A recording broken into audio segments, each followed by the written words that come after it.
to the Westerners who were there at the time. Yes. And I guess that had an impact on you. It had an impact on me, and the thing is, I must say that after having spent a summer in Japan, Yes. in a village, a Japanese village, where all the men were taken, mobilized, and the village more or less stayed with women and children, and even the horses were taken away from them for the army.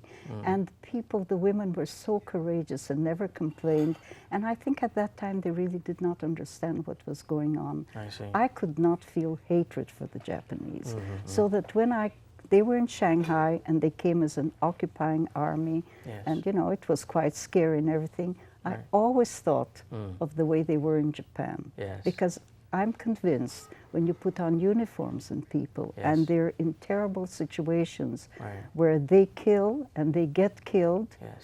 and there's a kind of mass psychology, they do things they would never have done at home. Right. Well, that's what was interesting. You made the point that you really enjoyed your summers that you spent in Japan. Yes. And at the same time, it was, you know, the military was one thing, and then the Japanese people were quite another, it seems like. Is that right? Well, because the Japanese started the war against China in 1932, and actually the people who went to China were the dregs of the military. They had a lot of trouble in Japan with that.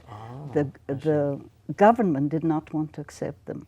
They really were like gangsters. They went to China, they started opening brothels and smuggling drugs. They were really the lowest of the low, and they gained control. And then see. everybody feared them. I you see. know. So it's- So they were not an example of it. Of course, the Japanese culture is very, very different, and all cultures are different. Right. But when you see the different sides of a human being, Right. I mean, I want to teach kids to like each other, Yes, not to yes. hate each other. Exactly.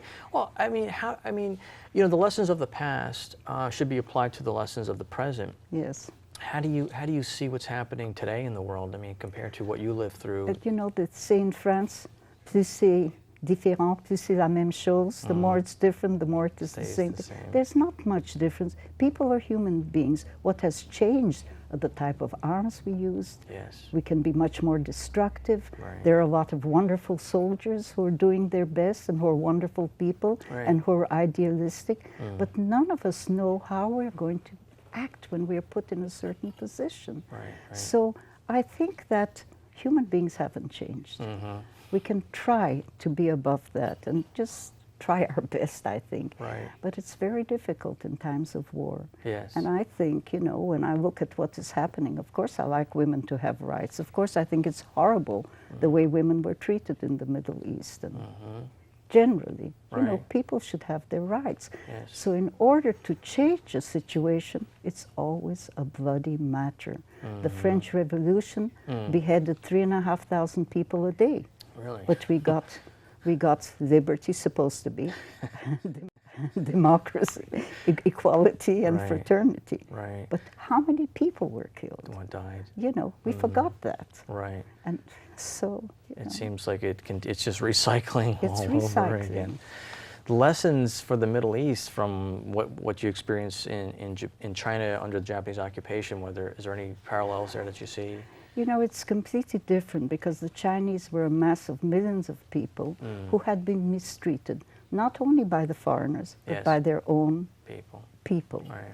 And, you know, we used to go to school and see dead bodies on the street every day. Yes. The first time I went to a place where there were no dead bodies was in Japan when I came. It was unbelievable. Really? Everything was clean, nobody was starving. Yes. And you know, I was born to that. Yes. So it becomes part of the background. I see. We used to go to school, walk to school and step over people who were dying or dead. Yes. And you know, and when I studied medicine, Yes. it was no problem to get somebody to dissect because you could get as many bodies as you want. Is that right? You know, And- they used to come, the Chinese, with a wheelbarrow to our Yes. dissection room, and you could choose anybody you want. You studied medicine in, I studied Okay, medicine. in China, yeah. So, you know, here, every time I see students looking over that, I think, oh my gosh, we could have a dozen each. Right. That's So- it. Was like the plague almost. I mean, was there a lot of There was a lot of epidemics disease. going on There was there? a lot of epidemics. There Yes. were a lot. And we had, it was endemic. Yes. You know, cholera, typhoid fever. And they actually smallpox, Yes. you know. And they'd actually stop you on the street, and if you didn't have your certificate with you that you Yes. had had a shot, Yeah. they'd give you a shot right on the street. Right. You know, Wow. every year, And is that yellow right? fever and Wow. things. It's hard to imagine. Yes. You also got very sick too, and you survived. I mean, you were very Yes. lucky to survive. As my mother used to say, I don't know how to be sick. I never have little illnesses, but when I get something, Yeah. it's really pretty- bad. it's pretty big. Really bad. I Wow. got typhoid, and that I knew exactly when I got it. You get it from a flea From bite. a flea, There yes. was an American air attack. There was an air raid right. signal. Right. So the Japanese put what they call a barricade. They closed the road. Yes. And we were all together, pushed together. Yes. And there were some peasants and coolies and whatnot. And I Yes. felt a bite on my leg. And you think that's where it I'm originated? certain. Really? And then later on, after a period, certain period, I think takes 2 weeks, you get To sick. incubate? Yeah, and to you got incubate. And, you know, I came home from the university, and my father said, "How are you?" I said, "Papa, I can't get up."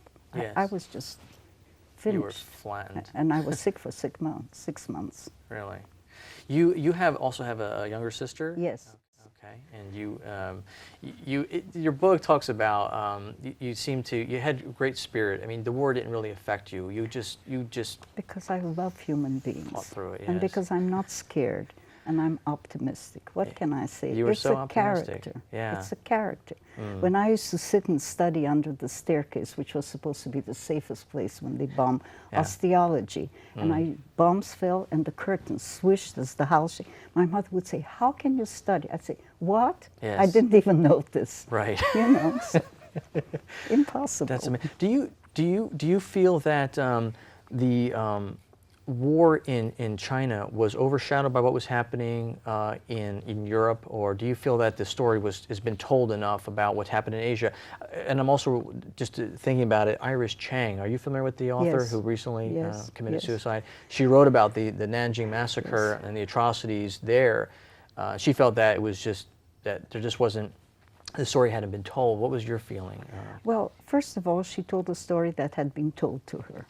So that's quite a different story. I see. You know, for example, many people who are interviewed can speak about their research. I think Yes. when you are an eyewitness, you get a different picture. Right. First of all, when we were in China, for example, Yes. we knew nothing about the Holocaust. We Yeah. found out at the end of the war. I see. Although we had 20,000 refugees from Europe who came.